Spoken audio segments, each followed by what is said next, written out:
बिस्मिल्लाहिर्रहमानिर्रहीम। D fellows, आइए आज का लेक्चर शुरू करने से पहले रब्बे ज़ुल जलाल की बारगाह में एक दफ़ा फिर मुल्तजी हूँ कि मौला करीम हमें ऐसे सजदों की तौफ़ीक अता फरमा कि जिससे खिदमत खलक का जज्बा बढ़े।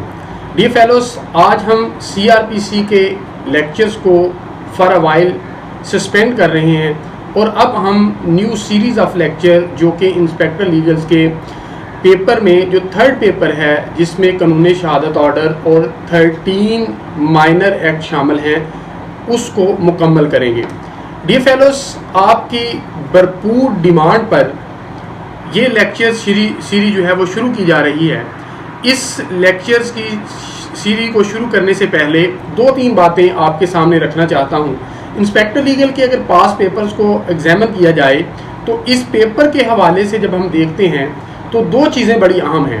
पहली चीज़ ये है कि इस पेपर के अंदर शॉर्ट क्वेश्चन पूछे जाते हैं और शॉर्ट क्वेश्चन एक क्वेश्चन के अंदर वो 3 या 4 जुजियात बनाता है पेपर सेटर। और उसके बाद फिर एक और बड़ी अहम चीज़ है कि उमूमी तौर पर स्टूडेंट्स ये समझते हैं कि जब 3-4 जुजियात बनाता है तो हम 4 या 5 एक्ट कर लेते हैं और रिमेनिंग को छोड़ देते हैं।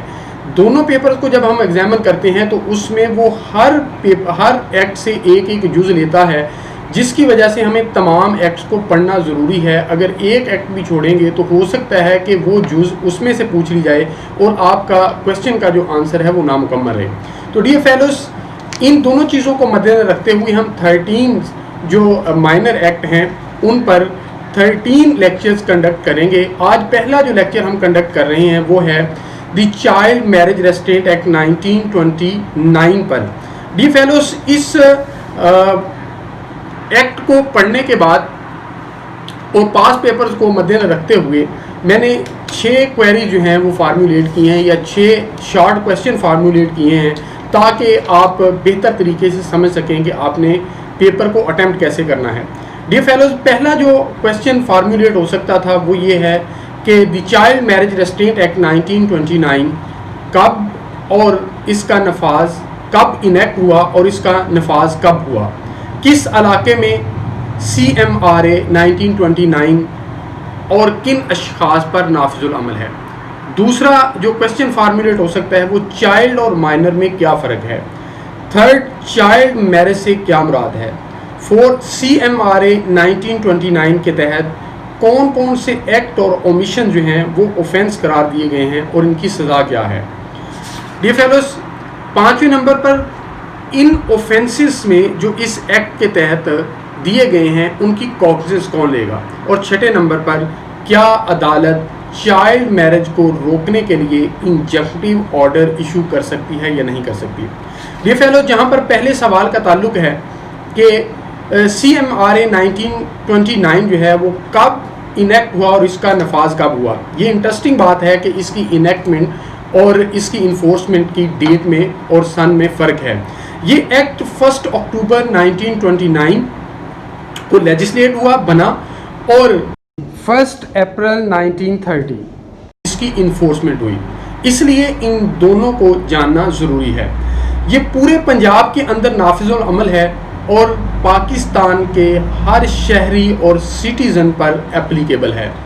यानी अगर पंजाब के अंदर कोई चाइल्ड मैरिज कॉन्ट्रैक्ट होती है और उसमें जो कॉन्ट्रैक्टिंग पार्टी है जो कि इस चाइल्ड मैरिज को कॉन्ट्रैक्ट कर रही है या वो गार्डियन या पेरेंट जो है वो किसी और सूबे का रहने वाला है लेकिन वो पंजाब के अंदर ये करता है, वो अमल करता है जो कि इस एक्ट के तहत जो है वो ऑफेंस है, तो उस पर भी ये अप्लाई होगा।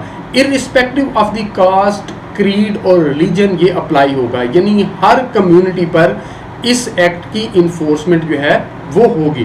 डियर फेलोस, दूसरी जो क्वेरी है वो ये है चाइल्ड और माइनर में क्या फ़र्क है। उमूमी तौर पर चाइल्ड और माइनर को इंटरचेंजेबली यूज़ कर दिया जाता है लेकिन इस एक्ट की अंडर जो है इन दोनों टर्म्स में डिफरेंस है और दोनों के इस्तेमाल में भी डिफरेंस है।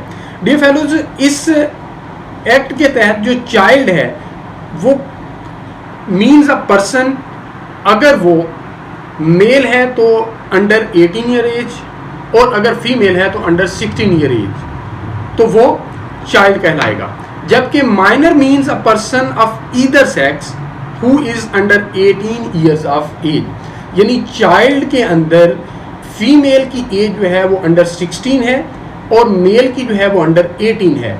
लेकिन जब हम माइनर की बात करते हैं तो वो for both the sexes age जो है वो 18 ईयर्स है। और दूसरा जो डिफरेंस है इनके ज़रिए इनके मुताबिक वो ये है कि सेक्शन इसका जो 4 है, जो कॉन्ट्रैक्टिंग ऑफ चाइल्ड मैरिज की बात करता है, तो वहाँ पर जो अल्फाज यूज़ किए गए हैं उससे बेहतर अंडरस्टैंडिंग डेवलप हो सकती है कि क्यों चाइल्ड और माइनर के अंदर फ़र्क रखा गया। सेक्शन 4 शुरू होता है punishment for marrying a child, कहा if a person not being a minor contracts child marriage, यानी अगर कोई शख्स वो माइनर नहीं है और वो किसी चाइल्ड के साथ शादी करता है, he shall be liable to punishment of simple imprisonment which may extend to 6 months and fine of 50,000 rupees। यानी जो शादी करने वाला है किसी बच्चे के साथ, अगर वो माइनर है तो फिर ऑफेंस नहीं है, उसका मेजर होना ज़रूरी है, यानी उसका 18 ईयर्स या 18 ईयर से अबव होना ज़रूरी है। ऑन दी अदर हैंड जब हम देखते हैं कि चाइल्ड अगर फीमेल है तो अगर वो 16 अंडर 16 ईयर एज है तो फिर भी वो चाइल्ड कहलाएगी। डियर फेलोज, अब अगर हम तीसरे क्वेश्चन की बात करें, वो है चाइल्ड मैरिज से क्या मुराद है। डियर फेलोज, इस एक्ट ने जो चाइल्ड मैरिज को डिफाइन किया, means a marriage to which either of the contracting parties is a child, यानी अगर बच्ची जिसके साथ शादी की जा रही है वो चाइल्ड है या बच्चा जिसके साथ शादी की जा रही है वो चाइल्ड है, तो ये चाइल्ड मैरिज कहलाएगी, यानी इसमें सेक्स की कोई डिस्क्रिमिनेशन नहीं है। नंबर 4 क्वेश्चन जो बन सकता है वो ये है कि CMRA 1929 के तहत कौन कौन से एक्ट और ओमिशन ऑफेंस करार दिए गए हैं और इनकी सज़ा क्या है। ये फेलोज, पहला सेक्शन 4, सेक्शन 5 और सेक्शन 6, ये इसके अंदर 3 पीनल सेक्शंस हैं। सेक्शन 4 ये बात करता है कि जो शख्स मैरिज कॉन्ट्रैक्ट कर रहा है, यानी जो मैरिज अग्रीमेंट में एंटर इनटू हो रहा है, वो अगर किसी चाइल्ड, दूसरी पार्टी चाइल्ड है और उसके साथ करता है तो ये ऑफेंस है और इसकी सज़ा simple imprisonment which may extend to 6 months और 50,000 तक उसे फाइन हो सकता है। सेक्शन 5 भी पीनल सेक्शन है, ये बात करता है कि जो शख्स परफॉर्म करता है, जो कंडक्ट करता है, जो डायरेक्ट करता है, यानी जो facilitate solemnisation of the child marriage में किसी भी तरह उसकी इन्वॉल्वमेंट है, तो वो भी शख्स जो है वो पीनलाइज किया जाएगा अंडर दिस सेक्शन और इसकी पनिशमेंट भी सेम है, यानी 6 मंथ सिंपल इम्प्रिजनमेंट या और इसके साथ साथ जो है वो 50,000 तक फाइन।